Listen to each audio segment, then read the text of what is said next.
Greetings everyone, this is Collectibles Euphoria back again to resume making video reviews. And to start this new year, I present to you the limited edition 17-inch Moana doll, which was released on December 2nd, 2016 online.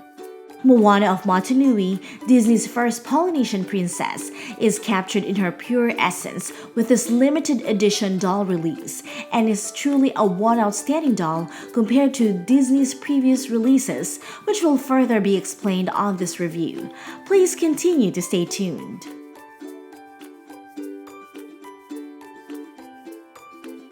Moana comes in an elegant window scenic display packaging. The Disney Store logo is located on the right top side and the 6+ logo on the left. On the lower section, it shows Moana's name and its limited edition size 1 of 6,500.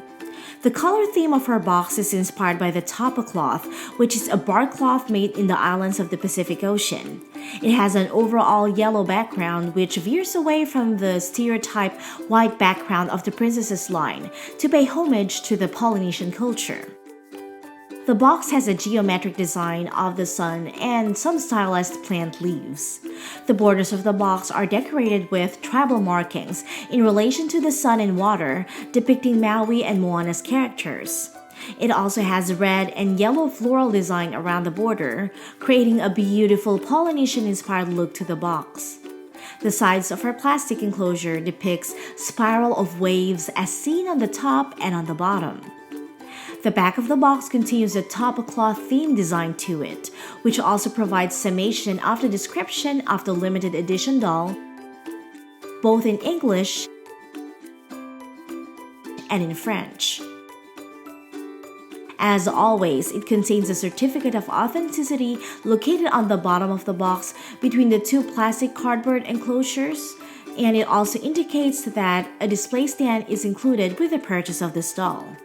This doll is priced at $119.95 US and $149.95 Canadian dollars. Removing the front cardboard enclosure reveals the plastic enclosure, which is basically the same design and pattern seen on the front cardboard. One noticeable difference in here is that Disney skipped out on placing her name on the plastic enclosure like they usually do with the rest of the dolls in the line, but it's not a terrible flaw since most collectors don't display their dolls without the top cardboard enclosure anyway. Moana stands behind the background of the island portraying the land she lives in, which provides a realistic look to her overall design. She is seen holding an oar on her left hand, and right beside her are her two animal friends, Hei and Pua, standing on a sand mound. Moana is a beautiful representation of her film counterpart in her signature island style. Her facial details capture the character's determination as portrayed with her thick, high arch eyebrows, with some visible brow strands on close-up, which adds more realism to her thick brows. Her big brown eyes were captured nicely, with painted short eyelashes as opposed to the typical rooted eyelashes seen on previous limited edition doll releases, which unfortunately did not sit well with the doll collectors. I understand that Disney is veering away from the stereotypical princess look with respect to her simple lifestyle in the island. However, it is also true that they could have opted for a shorter, rooted eyelash to provide her face a limited edition quality look to it, as opposed to giving her the long rooted eyelashes. Her nose and lips are reflected well as seen in the film. Her dark skin tone was nicely presented, with a hint of faint blush on her cheeks. Moana has glamorous, rooted, curly, lustrous hair and are full-bodied. Her long, luscious locks are accented by a leafy headdress with plastic floral accents made from shells. Her hair is soft to touch despite the gel placed to keep her locks in place.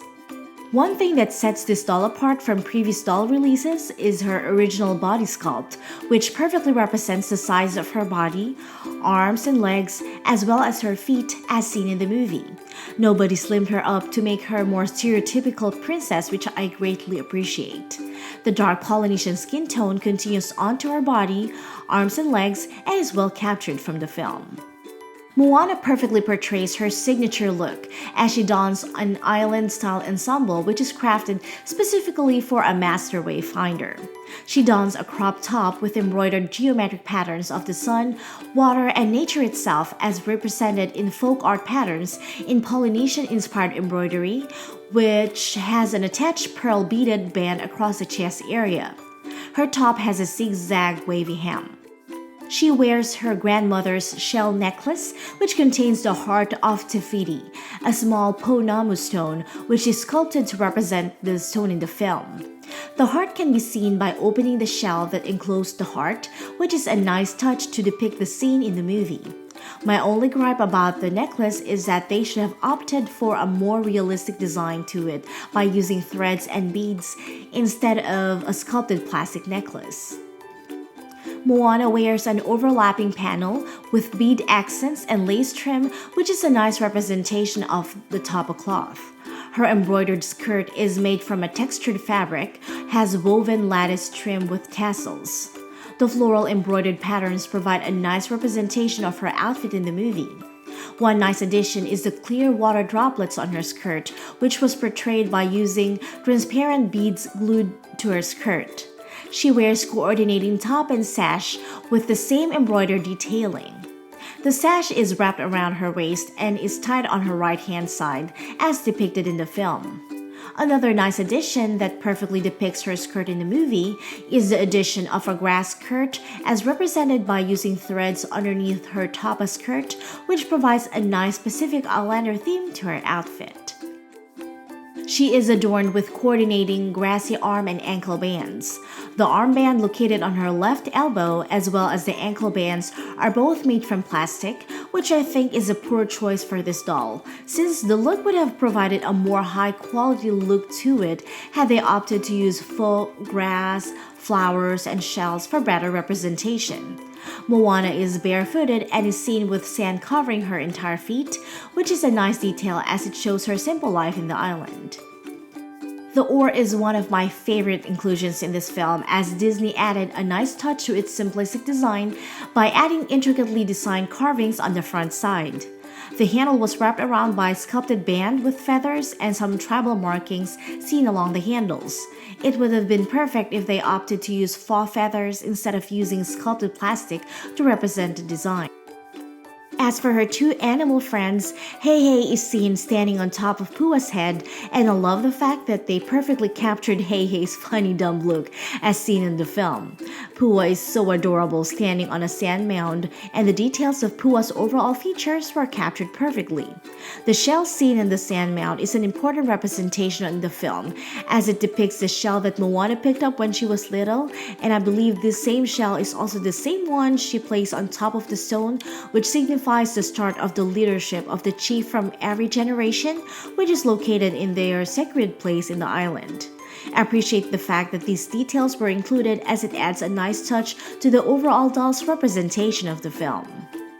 Moana's 17-inch limited edition doll offers fresh new ideas that Disney started incorporating on their doll line. She is the first doll with a different body type and the first doll with her animal sidekicks. She is also the first doll displayed on the right side of the box as opposed to being positioned in the middle due to the inclusions of Pua and Hei Hei, which I don't mind, though her position inside the box really boils down to preference. From her floral headdress, the embroidered top and skirt, and the finely sculpted oar, the Disney Store artists have tried their best to bring her simple island outfit to a limited edition worth quality.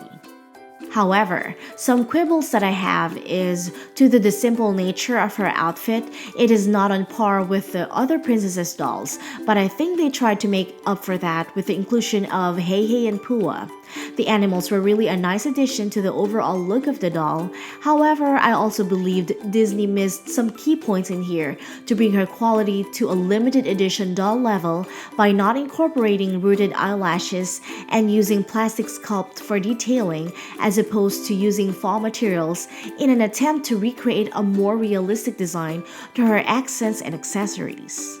This doll though, despite of some flaws, is overall worthy to buy and is highly recommended if you love the movie or if you are a collector of the 17-inch limited edition dolls line.